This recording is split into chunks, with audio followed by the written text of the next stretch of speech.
여러분 안녕하십니까? 돈이 되는 이슈, 돈 버는 정보와 함께하는 경제인사이트 정철진입니다. 지난달 이 트럼프 미국 대통령이 한미 상호 관세율을 15%에서 다시 25%로 되돌리겠다라고 선언하면서 한미 관세 협상에 빨간불이 켜졌습니다. 지난 3일입니다. 한미 외교장관이 민간 원자력, 핵추진 잠수함, 그리고 조선 분야에 대해서 미국 핵심 산업 재건을 위한 한국의 투자 확대에 대해 긴밀히 협력키로 합의를 했습니다.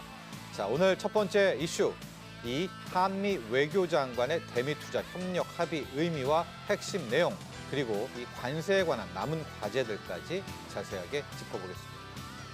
자, 지난 28일 정부가 2026년 설 민생안정대책을 확정 발표했습니다. 설 명절 기간 동안 국민들이 민생 회복을 체감할 수 있도록 성소품 물가 안정, 민생 부담 경감, 내수 활력, 또 국민 안전 등 이 대책을 마련했습니다. 오늘 두 번째 이슈 2016 설 민생 안정 대책 핵심 내용들 전해드리도록 하겠습니다. 자, 경제인사이트는 유튜브 경제인사이트 채널을 통해서 실시간 시청이 가능합니다. 많은 시청 부탁드립니다. 자, 현재 금융시장의 흐름 살펴보도록 하겠습니다. 주식시장으로 가보죠. 자, 오늘 국내 주식시장 지난주 금요일 미국발 훈풍에 따라서 매우 좋게 흘러가고 있습니다.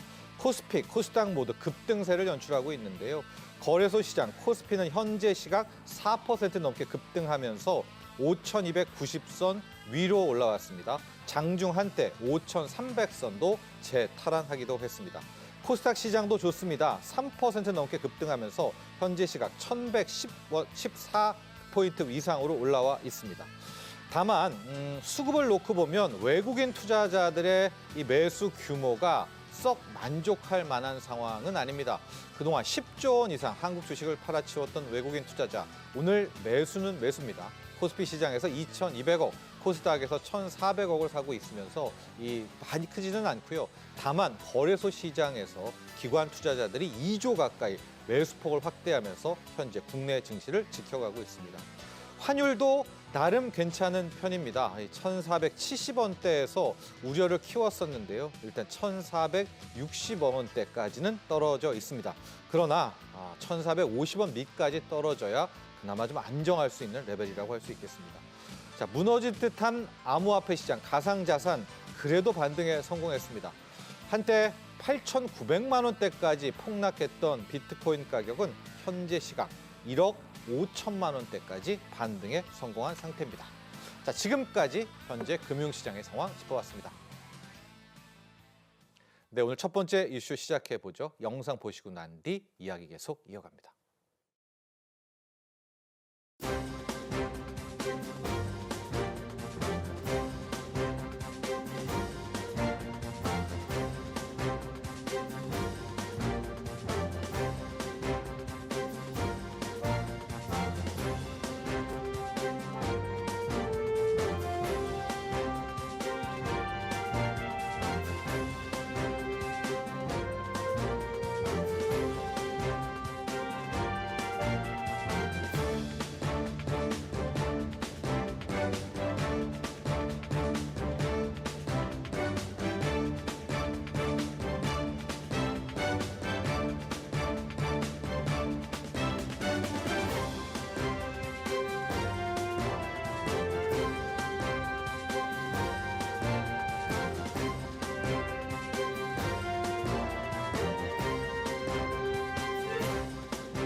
네, 현지 시각 3일 조현 외교부 장관과 마크 루비오 미국 국무장관이 한미 동맹 강화 방안을 논의하고 미국 국무부는 바로 그 다음 날 회담 결과를 발표했습니다.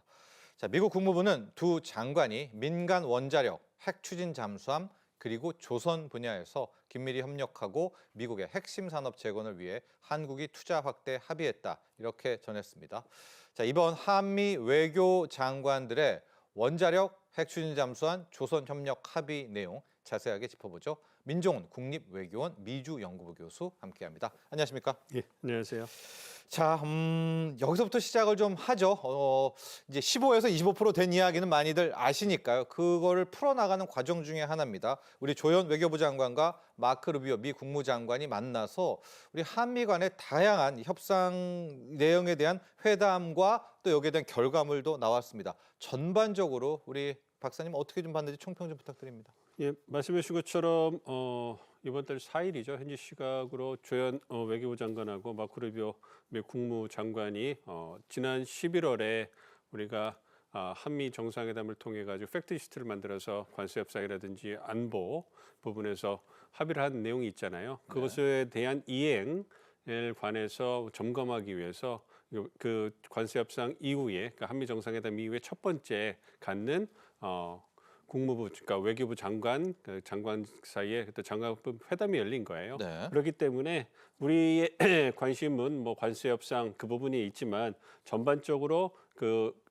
작년 11월에 있었던 합의 사항에 대해서 이행을 한번 점검하는 게 있죠. 그래서 그것이 한미 동맹을 강화하는 방안이다 이렇게 명분을 해가지고 세부 사항을 짚은 겁니다. 네. 구체적으로 세 가지 협력 어떤 그 모멘텀이 잡힌 거죠. 민간 원자력, 핵추진 잠수함, 그리고 조선 분야 협력, 이와 더불어서 한국의 대미 투자 확대 이 부분에 대해서 이제 그 양국 장관이 의견을 공유하고 이제 그 향후 어떻게 발전시켜 나갈 것이냐. 그래서 큰 틀에서 논의를 했습니다. 그리고 이와 더불어서 한국이 이제 다른 7개, 6개 국가와 함께 미국의 핵심 광물 공급망에 어떤 확보하는 데 참여하는 그런 프로젝트에 참여하는 그런 부분을 하고 올해 그 첫 번째 의장국 역할을 하는 부분에 있어서 그 부분에 대해서 그 루비오 장관이 한국에 대해서 감사를 표하는 그러한 입장을 보였고요. 이와 더불어서 북한의 완전한 비핵화 네. 의지를 확인을 했고요. 그다음 한미일 협력 이 중요하다 이런 부분까지 재확인을 했습니다. 그러니까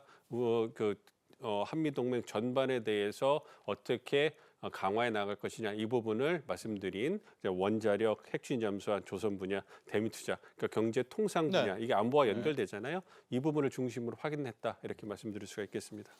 자, 그런데요.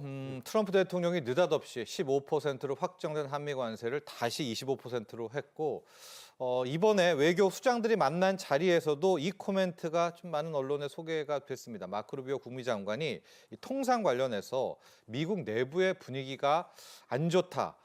이게 무슨 뜻이며 왜 이런 이야기를 했을 거며 이걸 좀 어떻게 풀어 나가야 될까요? 미국 내부 분위기가 안 좋다. 이건 어떤 의미를 우리에게 전한 겁니까? 그러니까 작년에 우리 국민들 모두 다 기억하시는 것처럼 우리 정부가 정말 어렵게 관세 협상을 했지 않습니까? 예, 그래서 그거를 10월 말에 이제 타결을 줬는데요.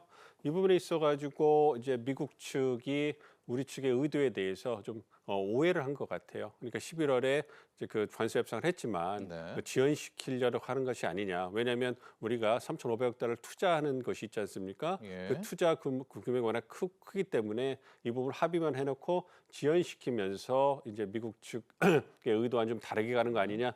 이러한 오해가 있었던 것 같아요. 그래서 그런 부분에 대해서 이번에 우리 외교안보 통상 분야의 그 장관들께서 다 가셔가지고 카운터파트를 만나서 그렇지 않다.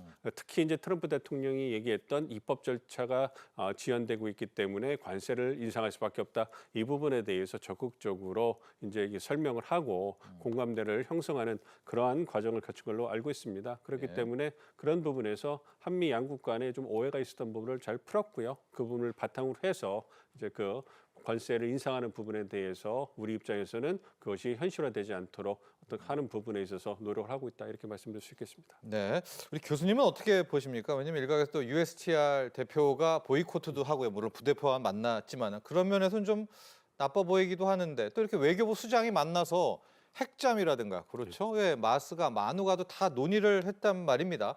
지금 한미 통상 쪽 라인 어떻습니까? 이거 하나의 좀 가는 과정이겠죠? 그렇습니다. 한미 간에 그 전략적으로 협력을 할 필요성은 양국 모두에게 굉장히 커요. 그러니까 이 관세 협상이 우리가 선방을 한 협상이라고 얘기를 하고 있습니다만 어쨌든 우리 입장에서도 조선이나 원전 같이 전략산업 분야에 있어가지고 미국과 협력하는 것은 새로운 블루오션을 찾는 부분에 있어서 상당히 큰 도전이 될 수 있기 때문에 네. 우리 기업들에게도 우리 정부에도 중요한 부분이고요. 미국 입장에서도 사실 그 조선이나 원전에 있어서 제조 역량이 전무하기 때문에 그렇죠. 한국과의 협력은 필수적이란 말이에요. 그러니까 관세 협상 관련돼서 한미 양국 간에 이견이 있음에도 불구하고 그 외교 수장들이 만났을 때는 분명하게 얘기하잖아요. 그 민간 원자력이나 핵 잠수함 그리고 조선 분야에서 협력을 증대해 나가겠다. 이 부분을 하는 것은 관세 협상에 있어서 불협화음이 있더라도 그와는 별개로 한미 협력은 지속해 나갈 필요가 크다라는 것을 확인해 준 것이기 때문에 말씀드린 것처럼 관세 협상에 있어서 이행하는 부분에 있어서 한미 양국 간에 좀 이견이 있고 불만이 있는 것이 사실로 보입니다만 이것은 소통을 통해서 해결해 나가고 있기 때문에 이제 해결이 될 거라고 보고 있고요. 또 좀 더 다르게 얘기를 해본다면 미국이 지금 상황에서 한국에게 관세를 인상하면 그 얻을 수 있는 것이 크지를 않아요. 예. 그러니까 입법이 절차가 지연됐다고 해서 관세를 인상하면 입법 절차가 해결이 되면 관세 인상을 다시 낮춰야 그렇죠. 되는 거 아니겠어요? 예, 예. 그러면은 굉장히 시한 볼 수밖에 없는 거예요. 왜냐하면 우리가 늦어도 우리 국회가 2월 말 3월 초에 통과시키기도 한다면 그렇지만 그 관세 인상으로 인해 가지고 어떤 우리 기업들이 갖게 되는 불안정성, 그러니까 어떤 포트폴리오 투자 포트폴리오에 대해서 어떤 그 불안정성에 의해 가지고 많은 문제가 생길 수 있잖아요. 과연 그것이 미국이 원하는 투자를 유치하고 한미 협력을 증대하는 부분에 부합할 것이냐? 그럴 때 그런 걸 본다면 이것은 어떤 대미 투자를 조속히 실행해 달라는 미국 측의 정치적 압박으로 보기 때문에 어떤 관보에 게재되는 절차가 진행되고 있다 하더라도 그 부분에 있어서는 그 한미 간의 협력을 통해 가지고 잘 마무리되지 않을까 기대를 하고 있습니다. 자, 그런데 여기에 위성락 안보실장까지 이번에 이제 쉽지 않다, 뭐 난제다 이런 이야기를 하면서 좀 불안이 커졌는데요. 지금 여당에서는 2월 내에 대미 투자 촉진법을 이제 통과시킨다라고 하면 그럼 좀 급물살도 타고 이 문제도 좀 빠르게 해결되지 있지 않을까? 좀 어떻게 보십니까? 그렇습니다. 그 위성락 안보실장께서 사실 그 좀 강하게 의견을 좀 표력했다고 이렇게 볼 수 있는데요.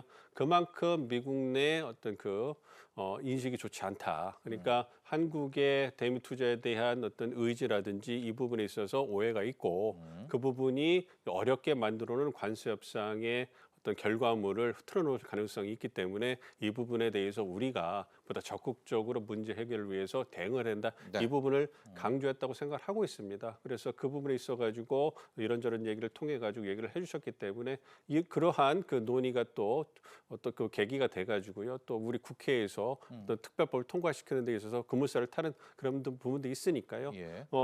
그 부분에 있어서 말씀드린 것처럼 국내적으로 사안의 심각성을 우리가 한번 깨닫고 그리고 이제 그 빠르게 대응하는 부분에 있어서 힘을 모아야 되겠다 이 부분을 말씀드린 것 같고요. 예. 그렇다고 해서 한미 협력이라든지 관세 협상 그 자체의 틀이 깨진다 이렇게 보지는 않으셔도 되기 때문에 그 부분에 대해서는 안심하셔도 되지 않을까 생각하고 있습니다. 자, 뭐 이렇게 위기다 난제다 하지만은요 한미 외교 수장들끼리는 지금 굉장히 심도 있는 이야기가 오고 갔습니다.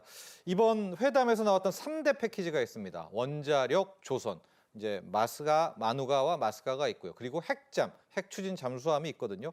이 3대 패키지 한번 내용 좀 점검해 볼까요? 또 어떤 긍정적인 효과가 있을까요? 그렇습니다. 3대 협력 패키지라고 그래가지고 말씀해 주신 거는 민간 원자력, 그다음에 핵 추진 잠수함, 그다음에 조선 분야인데요. 이걸 크게 보면 조선과 원전 분야라고 볼 수가 있어요. 네. 그러니까 조선과 원전 분야는 우리가 세계 최고의 제조 역량도 갖고 있는 반면에 또 미국 입장에서는 어떤 그 자신들의 전략적 이해관계에서 가장 현대화를 시켜야 되는 그러한 핵심 분야거든요. 잘 알고 계신 것처럼 미국이 조선 분야에 있어서는 그 2차 세계대전 이후에는 거기 세계 최고의 어떤 제조 역량을 보이지 않습니까? 그것이 이제 그 어떤 독점 문화라든지 어떤 법이 잘못된 걸 해가지고 미국 내에서 경쟁이 사라지면서 거의 이제 미국의 조선 산업은 그 배를 짓는 데 있어서는 거의 이제 그 사라져버린 네. 역량이 없는 상황이잖아요. 그렇기 때문에 우리가 한화가 들어가서 필리 조선소를 갖다 이제 그 인수하면서 조선업을 재건해야겠다. 근데 이게 조선업을 재건해도 조선 생태계 체계를 완전히 복원해야 되는 그러한 그 중차대한 미션을 갖고 있기 때문에 트럼프 대통령도 나서 가지고 그 부분에 대해서 중요성을 역설하는 거고요. 예. 이와 더불어서 원전이 굉장히 중요한 분야로 떠오르고 있습니다. 그러니까 원전 분야 같은 경우에는 미국이 어떤 그 차세대 먹거리를 할 수 있는 인공지능이 있어가지고 그렇죠. 세계 최대의 네. 데이터 센터를 건설하겠다 이러한 포부를 밝히지 않았습니까? 그걸 위해서 화석연료 중심의 에너지를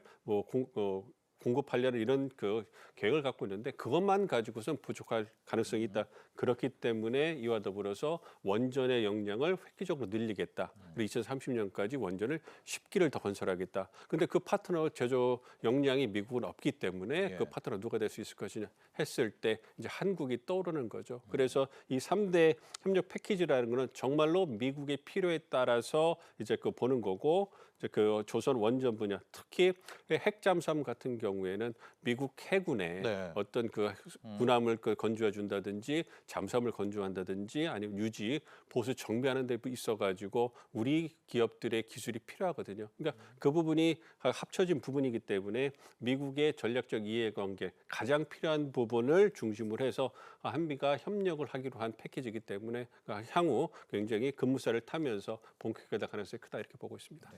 이 3대 패키지 중에서 원전 쪽 보죠. 이 미국 조선을 다시 위대하게 이 마스가 같은 경우에는 교수님 얘기한 대로 하나그룹이 좀 잘하고 있고요. 지금 다시 들어오는 게 미국 원전을 다시 위대하게 마누가 프로젝트거든요. 그러게요. 첫 번째 투자처럼 이 원전이 될 수도 있다 이런 얘기도 나옵니다. 이 마누가 프로젝트 얘기 좀 볼까요? 그렇습니다. 그 미국 트럼프 이 행정부에서 가장 핵심을 두고 있는 정책 분야가 에너지 분야예요. 네. 에너지 분야에 있어서 말씀드린 것처럼 화석 그 연료 에너지, 그러니까 석유나 천연가스나 양질의 석탄 같은 이러한 부분을 통해 가지고 미국이 많이 갖고 있는 그러한 화석연료 에너지를 마음껏 공급해 가지고 이제 그 경제 성장을 토대를 만들겠다 이런 주장을 하고 있는데요. 거기에다가 원전을 통해 가지고 풍부한 에너지를 공급하겠다. 그거의 중심에는 말씀드린 것처럼 인공지능, 데이터 센터. 그래서 차세대 먹거리. 그러니까 물과 전력이 차세대 어떤 그 미래 먹거리 산업을 위한 첨단 기술에 있어서 핵심 아니겠습니까? 네. 그 부분에 있어 가지고 노력하고 있는 부분이고요. 그렇기 때문에 마누가라고 해 가지고 미국 원전을 다시 위대하게 그 얘기를 하고 있는 것 아니겠습니까? 그래서 구체적으로 사실 미국 내에서도 원전을 새로 짓는 거에 대해서 지역 커뮤니티에서 많은 찬반 논란이 있는 게 사실입니다. 네. 그럼에도 불구하고 미국이 이 부분에서 트럼프 행정부가 강하게 이니셔티브를 주고서 밀어붙이고 있기 때문에 그런 부분에서 이제 원전 르네상스를 만들겠다 그 얘기를 하고 있는 거고요. 아무래도 미국은 웨스팅하우스를 중심으로 해서 어떤 설계 기술이 좋잖아요. 그럼요. 우리는 네. 세계 최고의 제조력을 갖고 있기 때문에 그리고 우리의 기술이 웨스팅하우스를 모태로 해가지고 발전된 부분이 있기 때문에 서로 상호 운영성이 좋습니다. 그렇기 때문에 물론 이제 뭔가 소유권이나 지적 재산권 이 부분에서는 약간의 좀 불협화음이 있긴 합니다만 그럼에도 불구하고 정부가 나서 가지고 그 부분을 잘 해결해서 이끌어 나간다면 그렇다면 서로 윈윈할 수 있는 그러한 분야가 되지 않을까 많은 기대를 하고 있습니다. 특히 마누가는 심도 있는 얘기도 나오는 것 같습니다. 뭐 얘기해 주셨지만 우리가 최초의 원전은 미국한테 배웠죠. 웨스팅하우스한테 많이 배운 건 사실이지만 그 뒤로는 우리 한국 K원전의 놀라운 발전이 있습니다. 이번에요, 교수님. APR 1400 이게 우리의 원전이거든요. 이걸 우리가 건설해 주겠다 이런 제안도 했다고 하는데 상당히 좀 이야기가 잘 됐으면 좋겠습니다. 요즘 볼까요? 그렇습니다. 네. 우리가 2천억 달러, 3,500억 달러 규모의 대미 투자를 작년 관세 협상을 통해서 약속을 했지 않습니까? 예. 거기 1,500달러는 조선 분야, 마스가 분야에 들어가는 거고 나머지 2천억 달러 규모의 대미 투자를 하는데 그럼 2천억 달러 규모의 대미 투자를 할 때 어느 분야를 1호 프로젝트로 선정할 것이냐 이 부분에서 많은 관심이 있잖아요. 네. 거기에서 이제 미국 쪽에서는 에너지 분야에 투자를 했으면 좋겠다. 그 어떤 의사를 표명을 했다고 언론 보도가 나왔고 그것에 부응해서 우리 정부에서 말씀해 주신 것처럼 한국형 원자력 발전소 모델은 APR 1400을 네. 이제 그 제시를 한 거죠. 그래서 이제 APR 1400 같은 경우에는 아무래도 우리가 소형 원자로 부분에서는 강점을 갖고 있는 그런 부분이 되는 것이고요. 그 부분이 이제 그 2009년에 아랍에미레이트에 우리가 수출한 그런 모델입니다. 그리고 이 모델이 이제 우리가 계속 발전시켜온 국내에서 발전시켜온 모델이기 때문에 그 모델을 갖다가 상용화하고 수출할 수 있는 그런 생태계가 잘 구축이 돼 있는 상황입니다. 네. 그렇기 때문에 APR 1,400이 미국에 수출이 된다면 그 동반으로 우리 그 기업들이라든지 경제가 활성화될 가능성이 매우 크고요.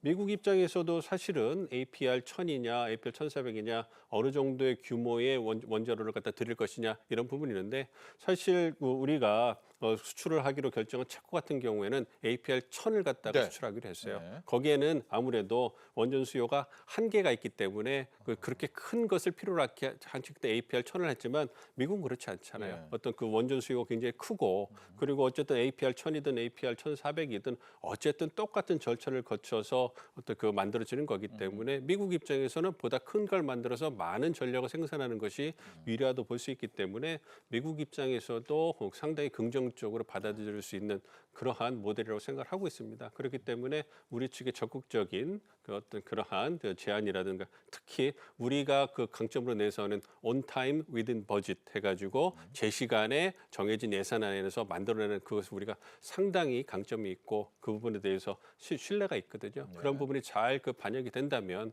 우리의 어떤 그 원전 산업이 미국에 들어가가지고 새로운 그런 블루오션을 갖다 개척하는 그런 쾌거가 있지 않을까 기대를 하고 있습니다.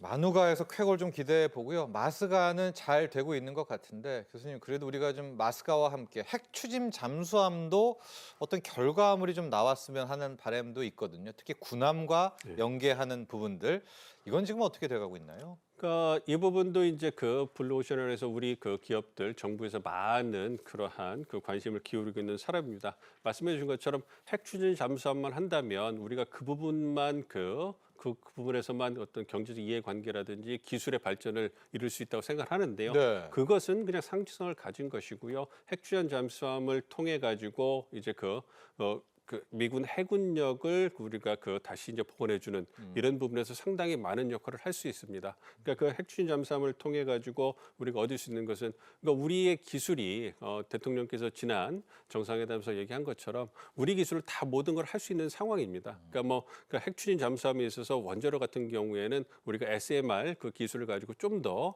축소하거나 좀 조정을 해가지고 어떤 그 핵추진 잠수함의 그 동력을 만들어야 되겠지만 충분한 기술을 갖고 있는 거고 우리가 원하는 것은 그 우라늄 농축이나 네. 핵을 재처리하는 부분에서 권한이었기 때문에 그것만 해달라. 그럼 우리가 그 연료 허용해 준 걸 가지고 우리 기술로 만들겠다. 그 정도까지 우리 기술이 발전한 상황입니다. 네. 그렇기 때문에 그 기술을 바탕으로 해가지고 미국 내에 무너져 있는 조선 생태계, 특히 미 해군의 어떤 그 역량을 재건하는 데 있어서 우리 기업이 역할을 해주는 거예요. 네. 그 모태가 되는 것이 한화가 인수한 필리 조선소가 네. 되는 거고 그걸 바탕으로 해서 한국과 미국에서 미 해군에 관련해서 그 군함을 건조하고 유지 보수 정비하는 역할을 하게 되는 겁니다. 그래서 한화가 추가 그 미국 내 추가 어떤 그 조선소를 인수하려는 그런 걸 검토를 하고 있고요. 이와 더불어서 H 현대라든지 삼성중공업도 미 해군 관련된 사업을 수주하기 위해서 여러 가지 그 어떤 그 사업을 검토하고 있는 상황이고요. 네. 현지 기업들과 그룹들과 이제 MOU를 맺으려고 하는 그러한 모습을 보여주고 있기 때문에 이 부분도 상당히 어떤 그 한미 협력에 있어서 이제 그 미래가 촉망되는 분야라고 말씀드릴 수가 있겠습니다. 자, 이렇게 한미 협력에 대한 노력을 잘 진행하고 있는데 이런 와중에도 지금 미국 측에서는 다시 한국에 부과하는 관세를 15에서 25%로 매긴다라는 요 사안을 관보에 게재하겠다 또 이렇게 이야기도 나오고 있습니다. 교수님, 25%의 관보 게재 가능성도 한번 타진해 봐 주시고요. 만약에 되면 이걸 다시 또 되돌려야 되지 않습니까? 그 다음 과정은 어떻게 되는지도 한번 설명 좀 부탁드립니다. 가장 중요한 것은 차분하게 우리 정부가 대응하는 것이라고 생각을 하고 있습니다.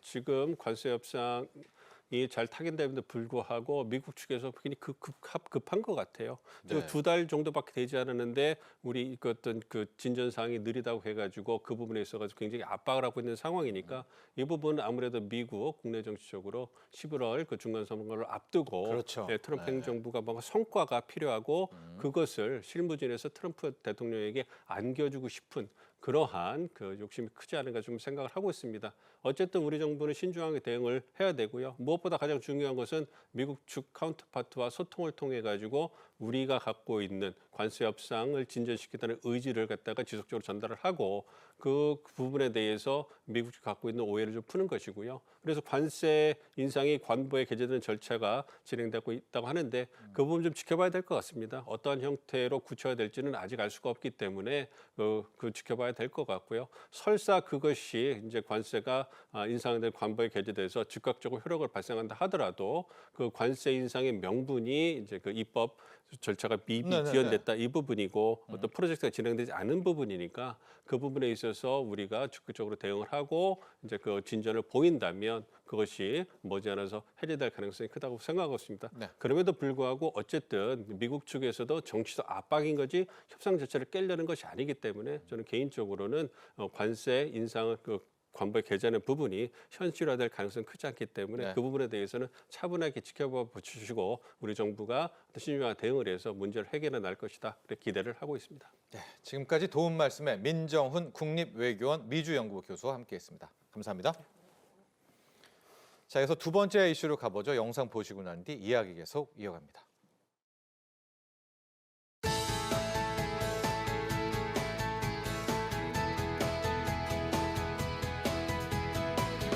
사용할 수 있는 수단을 총동원하여 장바구니 물가를 안정시키겠습니다.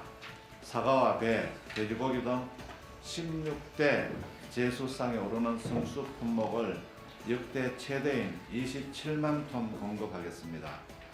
910억 원의 정부 지원을 통해 농축수산물을 최대 50% 할인하고 온누리 상품권 환급 행사 규모와 참여 시장도 대폭 확대하겠습니다. 또한 2월까지 지역사랑 상품권 발행 규모를 4조 원으로 확대하고 할인율과 구매 한도를 대폭 상향해 지역 활기를 불어넣겠습니다.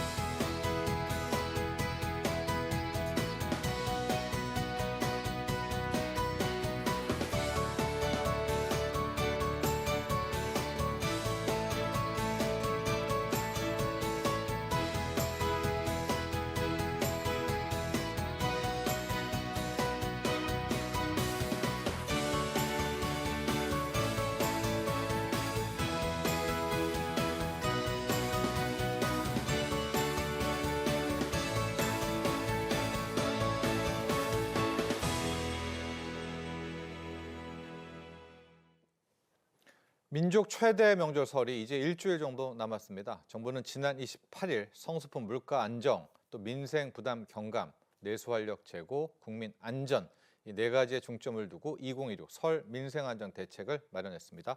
오늘 이 내용 여러분께 소개해드리겠습니다. 강민욱 고려대 경제학과 교수와 함께합니다. 안녕하십니까? 자, 2016 설 민생 안정 대책. 핵심은 역시 성수품 물가 안정일 것 같아요. 여기서부터 바로 출발해 보도록 하겠습니다. 지금 당국은 역대 최대 수준입니다. 27만 톤을 풀겠다 이렇게 전했습니다. 자, 첫 번째부터 시작을 해보죠. 성수품 공급 대책부터 살펴보도록 할까요? 예, 맞습니다. 이제 물가 대책이 정부가 중요시 생각을 하는데요. 이전에 생각해봐야 될 것이 최근에 코스피도 많이 오르고 또 부동산도 매수는 많지 않았지만 올랐습니다. 네. 그래서 이 코스피랑 부동산이 오르면 자산 가격이 상승되는 효과가 있고 그것이 자산 효과라 그래서 내가 돈이 부자가 됐으니 돈을 더 써도 되겠다. 이게 이제 물가로 이어질 수 있는 위험성이 있습니다. 그래서 물가란 것은 상당히 이제 한번 오르면 내리기가 어렵고 또 오르기 시작하면 관성이 붙는데 지금 설 연휴 기간에 이런 물가가 오를 확률이 상당히 높고 이거에 네. 대해서 정부가 대책을 철저히 세우려고 노력을 하는 것 같습니다. 일단 첫 번째로 27만 톤을 공급을 한다는데요. 네. 그중에서는 이제 배추나 무 그리고 사과, 배 같은 것을 비축해둔 공공 비축물을 이제 정부가 이제 추가로 풀 예정이고 또한 돼지고기나 소고기 같이 이제 비축하기가 어려운 것들은 생산자 미리 계획을 짜서 도축 시기를 조절함으로써 추가 공급할 계획에 있습니다. 그리고 또한 정부는 이제 할인 행사 같은 것을 지원을 하는데요. 민간 유통업체를 통해서 이제 여러 가지 물건을 사서 이제 선물 세트 같은 걸 사면 최대 50%까지 할인을 해주는데 예. 이것이 이제 민간 업체가 일단 지불을 하고 나중에 정부가 민간 업체한테 할인된 부분에 대해서 일정 부분 정부가 보전하는 형식으로 한다고 합니다. 예. 그런데 또한 이제는 이제 수입품에 대해서도 정부가 물가에 상당히 신경을 쓰고 있습니다. 이 부분이 좀 특색이 있는 부분인데요. 네. 고등어, 바나나, 파인애플 중 이렇게 이런 것에 대해서 할당 관세를 적용한다고 합니다. 이 할당 관세라는 것은 일정 부분까지 이제 관세를 약하게 해서 시장에 낮은 가격으로 공급을 하는 것인데 여기서 특히 주목할 것은 이 할당 관세 품목에는 망고까지 적용이 된다고 합니다. 네. 망고가 대표적인 고급 과일이었죠. 네. 하지만 젊은이들한테 수요가 높아져서 과거에는 이런 망고같이 고급 과일, 그 수입품을 먹는 거에 대해서 정부가 좋지 않게 생각을 했지만 지금은 완전히 시각이 바뀐 것 같습니다. 네. 할당 관세를 통해서 일단 수입 과일, 수입 물품에 대한 가격도 함께 관리한다는 거고요. 온누리 상품권 행사도 보죠. 이게 뭐 물가 자체를 떨어뜨리는 건 아니지만은 그 할인율 확대 때문에 장 보러 갈 때는 약간 체감 효과는 있을 것 같습니다. 예, 온누리 상품권은 이제 전통 시장과 상생을 위해 지금 현재 온라인 시장이 발달하고 대형마트가 발달된 현대사에서는 전통 시장이 상당히 경쟁에서 뒤처져 있는데 이런 상생을 위해서 이제 정부가 이제 할인으로서 파는 그런 상품권이죠. 예를 들어서 10만 원짜리 상품권을 9만 원에 살 수 있는 것이죠. 그래서 이제 만 원의 이익을 보는데 이번 같은 경우는 이거에 플러스해서 추가적인 혜택 정책인데요. 그것이 환급입니다. 환급. 그러니까 예를 들어서 구체적으로 국내 농축산물에 대해서 3만 4천 원 이상을 사게 되면 온누리 상품권을 만 원 정도 환급을 한다고 하고 6만 7천 원 이상을 사면 2만 원을 환급을 받는데 이것이 상당히 소비자한테는 매력적인 그런 대책인 것 같습니다. 예. 자, 온누리 상품권 환급 행사까지도 함께 있고요. 또 물가 안정을 위해서 당국이 불시에 이제 점검을 하게 되는 현장 점검 대책도 마련해 있고 잘한 쪽은 또 칭찬도 합니다. 물가 안정에 노력한 지역경제 상점은 착한 가격업소로 정하겠다. 약간 당근과 채찍을 함께 가는 거네요. 예, 맞습니다. 당근과 채찍 정책이고 처벌은 세게 하고 또 칭찬은 또 세게 하겠다. 이 두 가지 방향의 정책인데요. 일단 바가지 요금에 대해서 철저하게 조사를 하겠다. 이 바가지 요금은 저도 많이 겪어봤지만 평소에는 이제 뭐 노래방이나 당구장이 1시간에 만 원을 하면 또 설 연휴 기간에서는 2만 원으로 갑자기 올려서 이런 경우가 많은데 이런 거에 대해서 정부가 철저히 조사를 하고 또한 24시간 신고 접수를 받겠다. 그래서 정부가 이것에 대해서 굉장히 신경을 쓰는 것 같습니다. 또한 이제 설탕이나 밀가루, 계란 같이 설 기간 동안에 필수 식재료 같은 경우는 가격 단합에 대해서 철저히 조사하겠다고 정부가 밝혔습니다. 그래서 만약에 걸릴 경우에는 체벌을 아주 세게 하겠다고 이렇게 발표를 했고 하지만 이런 것에 비교해서 또 착한 가격 업소라는 것이 있습니다. 이 착한 가격 업소는 이제 합리적 가격이나 양질의 서비스를 제공하는 것을 정부가 선정을 해서 이런 업소들을 선정을 해서 홍보나 경영 컨설팅 혜택을 주는 업소죠. 이것이 작년 25년도에서는 이곳에 투입된 예산이 31억 원이었었는데 이번에는 49억으로 인상을 하게 되었습니다. 자, 저렇게 착한 가격업소 지원도 확대하면서 또 물가 안정을 함께 꾀하겠다는 거고요. 앞서 잠깐 언급을 해주셨는데 이번에 설 맞이 큰 폭의 할인 행사를 하는 곳들이 많이 있거든요. 다 저희가 알려드릴 수는 없지만 좀 규모가 큰 부분들 한번 정리해서 전해주시죠. 예, 맞습니다. 정부가 직접적으로 할인을 행사에 개입하는 것이 아니라 이제 기업 차원에서 그리고 이제 온라인 쇼핑 차원에서 이제 설맞이 특별 할인 행사를 하는 곳이 많아졌습니다. 구체적으로 이제 우체국 쇼핑 같은 경우에는 임산물의 여러 가지 종목을 한해서 2월 13일까지 최대 15% 할인율을 적용을 합니다.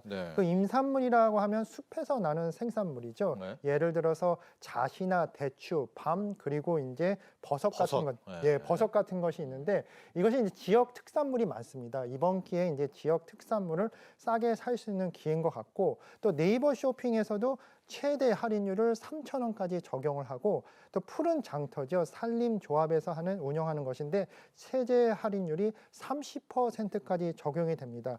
이렇게 여러 가지 기업 차원에서 이렇게 할인 행사를 하는 것은 이제 두 가지 효과를 볼 수 있는데, 공급자 입장에서는 이번에 지역 특산물을 알릴 수 있는 선전 홍보의 기회가 된다는 마케팅. 것입니다. 예. 마케팅 비용에서 저렴한 가격에 공급하더라도 이번에 확실히 소비자한테 우리 상품이 우수하다는 것을 각인시켜주자, 이런 효과가 있는 것이고, 물론 소비자한테도 이번 기회에 국내에서 나는 국내 특산물에 대해서 우리가 접할 수 있는 좋은 기회인 것 같습니다. 네, 자 이렇게 물가 안정 대책 봤고요. 두 번째는 민생 부담 경감 대책입니다. 우리 서민분들 또 중산층은 이렇게 물가 떨어지는 것도 좋지만 당장 이 참 급전이 많이 필요합니다. 그래서 금융지원 대책도 준비를 한 것 같은데요. 자, 서민층을 위한 금융지원 대책들 짚어볼까요? 예, 서민 금융에 대해서 정부가 무려 1조 1천억 원을 이 설 연휴 기간에 투입을 하는데요. 네. 기본적으로 돈벌이가 쉽지 않고 신용도가 낮은 사람들의 대출 지원이 주를 이루는데, 우리가 이제 대표적인 것이 햇살론이 있습니다. 이 햇살론에 대해서 지원하는 것을 거의 1조 가까이 지원을 합니다. 또 이 지원 대상 중에서는 대학생이나 취중생의 청년층 소액 지원을 하기 위해서 정부가 특별히 자금을 마련했는데요. 이 취준생 같은 경우는 상당히 설 연휴 기간이 이제 서러운 기간입니다. 맞아요. 예, 이제 사회에 진출해야 되는데 아직 진출을 못했고, 네. 수입은 없는데 이제 또 사회 진출하는 단계에서 지출은 엄청나게 늘어나고, 또 친척들은 이제 취직을 했나 이런 질문부터 하면 상당히 대답하기가 어려운데, 돈 쓸 곳이 많죠. 예, 돈 저 쓸 나이 곳이 때. 많습니다. 예. 그래서 이제 햇살론에서도 이런 사람들을 위해서 햇살론 유스라는 게 있습니다. 유스 그런 햇살론을 통해서 정부가 추가적으로 대출 지원을 할 계획이 있습니다. 또한 여러 가지 다른 그런 것들인데, 임금체불 청산 제도라가 있죠. 그 회사가 어려워져서 임금을 지불하지 못했을 경우 정부가 먼저 지불을 하고 나중에 그 기업이나 회사를 통해서 돈을 되돌려 받는 것인데요. 이 부분도 정부가 더욱더 지원을 확대를 하고, 네. 또한 더욱더 중요한 것은 임금 체불이 있었던 그런 기업 같은 경우에는 정부가 집중 지도를 하고, 또한 집중 감독을 해서 다시는 이런 일이 일어나지 않도록 그렇게 관리를 강화하는 제도를 강화하겠다고 발표를 했습니다. 네, 서민 금융지원 대책이 있고요. 약간 간접적이기는 하지만 통신비 경감 대책 그리고 에너지 바우처 등도 이번에 함께 포함이 되어 있는 것 같은데, 통신비 관련한 부분, 통신 지원책 여기서부터 좀 시작해 볼까요?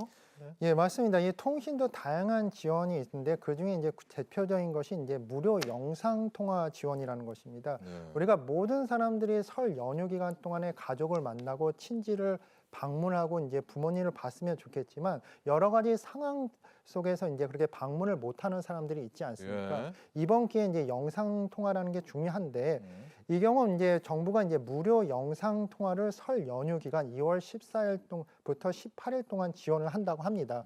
이 지원 조건은 있지만은, 일단 알뜰폰 가입자 같은 경우는 신청 없이 예. 바로 사용할 수 있다고 합니다. 자, 에너지 관련한 것도 한번 보도록 할까요? 여러 가지 뭐 에너지 바우처 등도 준비되어 있죠.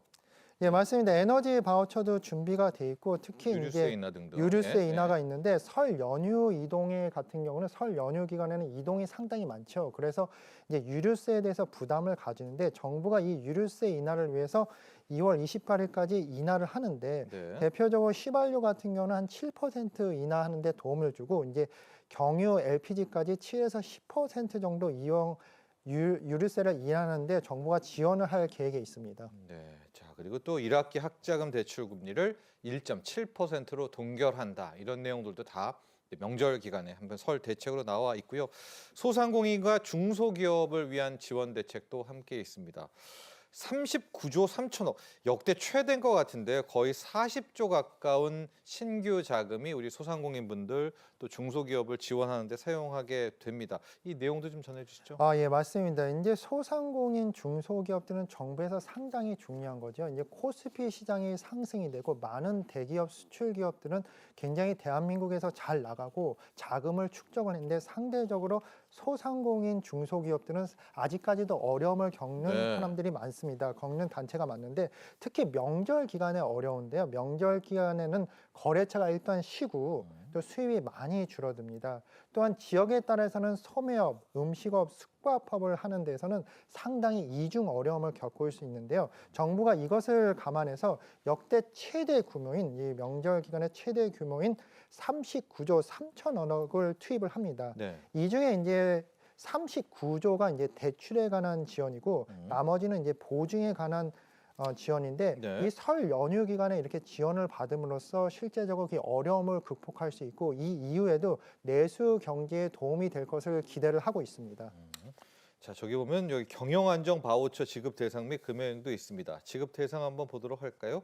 연 매출 1억 400만 원 미만, 또 소상공인 약 230만 명을 대상으로 해서 경영안정 바우처라는 것도 함께 이번에 지원을 하면서 설 명절에 대한 대책들 마련해 가고 있고요. 세 번째, 내수 활력 하는 방안으로 가보겠죠. 지역 관광 활성화를 위해서 나오는 부분, 관광지 무료 개방 등이 이제 올해도 포함이 된 것 같습니다. 이 내수 활력 쪽 시작을 해보도록 하죠. 예, 맞습니다. 내수 활력을 통해서 여러 가지 이제 교통도 지원하고 관광지 주차장을 지원하고 종합적인 대책이 있습니다. 일단 관광지부터 먼저 보면 국가 소유의 이제 미술관이나 국가유산 관광지에 대해서 무료 개방을 합니다. 2월 네. 14일부터 2월 18일까지인데 제가 이제 눈길을 끄는 것은 이제 4대 궁궐이죠. 경복궁, 창덕궁, 창경궁, 덕수궁에 대해서 무료 개방을 무료죠. 하는데 네. 제가 이제 가끔씩 이제 아이들을 이런 데 데리고 가면 상당히 좋아하는데 저도 이제 가봐야 되지 않을까 이번 기회에 이 정보를 알게 되었습니다. 그리고 예. 또한 국립자연휴양림, 국립수목원들도 입장료가 무료인데 이것도 이제 정부의 웹사이트에서 잘 확인해서 이용을 해보시는 것도 상당히 좋을 것 같습니다. 네. 일단 여러 가지 교통에 대해서도 지원이 되는데요. 연휴 기간 4일 동안에 고속도로 통행료가 전액 면제입니다. 네. 저도 이제 연휴 기간 동안에 이제 영종도에 친지가 있어서 방문을 하는데 네. 인천국제공항 고속도로를 타게 됩니다. 네. 이것도 이제 통행료가 면제이기 때문에 잘 알아보시고 계획을 세우시면 될 것 같습니다. 예. 그리고 또한 도로뿐만 아니라 철도도 많이 이용을 하죠. 네. KTX나 SRT 이런 것의 일부 열차에 대해서 30에서 50% 지원이 가능하고 또한 인구 감소 지역으로 지정된 데에서는 이제 50%까지 할인이 네. 된다고 합니다. 역기성이요. 네. 저 지금 표로 나와 있으니까요. 잘 하나씩 꼼꼼히 확인해 보시면 좋을 것 같습니다. 또 국가운영연한에선 주차비 무료되는 점들도 확인하시기 바라고요. 그 내수활력 쪽에서 앞서 잠깐 이제 온누리 상품권 이야기를 했는데 지역사랑 상품권과 온누리 상품권이 결합하는 이 부분이 또 내수활력으로도 포함이 되거든요. 4조 원대 규모로 확대 발행한다고 하죠. 예, 온누리 상품권뿐만 아니라 지역 상한 상품권도 정부가 이제 확대 발행할 생각인데요. 지역 사랑 상품권은 이제 지역 화폐라는 것입니다. 온누리 상품권은 이제 전통 시장에서 전국 전통 맞아요. 시장에서 쓸 수 있는 거고 지역 상품 사랑 상품권은 그 지역에서만 사용할 수 있는 것이죠. 이것이 이제 이번 정부 입장에서는 상당히 야심차게 준비하는 그런 정책인데 실질적으로 이제 이거에 대한 취지를 좀 간단하게 설명을 드리면 일반 화폐로서 지역에 근무하신 분이 화폐로서 임금을 받으면 그 지역에서 쓸 확률이 상당히 적습니다. 지금까지 온라인 그런 상품이 많아지고 만약에 쿠팡에서 그 자기가 임금 받은 걸 쓰게 되면 그 돈이 뭐냐면 그 지역에서 쓰이는 것이 아니라 결국 서울이나 대도시로서 돈 흐름이 나가게 됨으로써 지역 불균형 현상이 더욱더 강화가 되는데 지역 상랑 상품권은 그 지역에서만 쓸 수 있어서 지역 경제 순환에 상당히 도움이 된다는 것입니다. 근데 이것에 대해서 이번 정부가 이번에 이제 설 연휴를 바탕으로 할인율을 인상을 했습니다. 실제적으로 이제 지역사랑 상품권이 10% 할인율이면 10만 원짜리를 9만 원에 살 수 있는데요. 예를 들어서 이제 이 할인율이 많이 인상이 됐습니다. 예를 들어서 강원 행성궁 같은 경우는 10%의 할인율이 이제 15%로 할인이 됐고 이런 식으로 전국 66개 지역에서 할인율이 인상이 되고 또 1인당 구매 한도도 향상이 됐습니다. 예를 들어서 경기 파주시 같은 경우는 70만 원까지 1인당 구매를 할 수 있었는데 100만 원까지 구매할 수 있게 이렇게 바뀌었습니다. 네. 자, 마지막은 안전대책인데요. 현재 정부는 응급 의료, 교통안전 등 정부 합동 24시간 상황관리 체계를 운영해서 정말 철저하게 안전관리를 지킬 그럴 생각이고요. 설 연휴 기간 운영, 의료기관 정보 확인 여러분 꼭 필수입니다. 저희 나가게 될 것 같은데요. 응급 의료 포털도 확인할 수가 있겠고 응급 똑똑 앱 보셔도 되고요. 129번을 통해 가지고 설 명절 때 아프시면 안 되겠지만 이제 주변에 있는 이런 의료기관도 확인하시기 바랍니다. 자, 지금까지 도움 말씀에 강민욱 고려대 경제학과 교수와 함께했습니다. 오늘 감사합니다. 자, 경제인사이트 오늘 준비한 소식은 여기까지입니다. 서울시 농수산식품공사가 오늘 성수기 가격 정보를 제공하기 위한 설 차례상 차림 비용을 발표를 했습니다. 올해요, 이 설 전통시장에서의 구매 비용은 23만 3,782원, 대형마트 구매 비용은 27만 1,228원고요. 전년 대비 각각 4% 넘게 상승을 했습니다. 자, 다만 앞으로 소개했듯이 정부의 물량들이 좀 많이 풀리게 되면 차례상 비용은 이거보다는 좀 더 떨어지지 않을까 예상하고 있습니다. 특히 이 전통시장이 훨씬 저렴하고 또 온누리 상품과 같은 혜택도 많습니다. 전통시장 이용해 보시는 것도 좋을 것 같습니다. 오늘 여기서 인사드립니다. 수요일 오후 1시에 다시 찾아뵙죠. 시청자 여러분 감사합니다.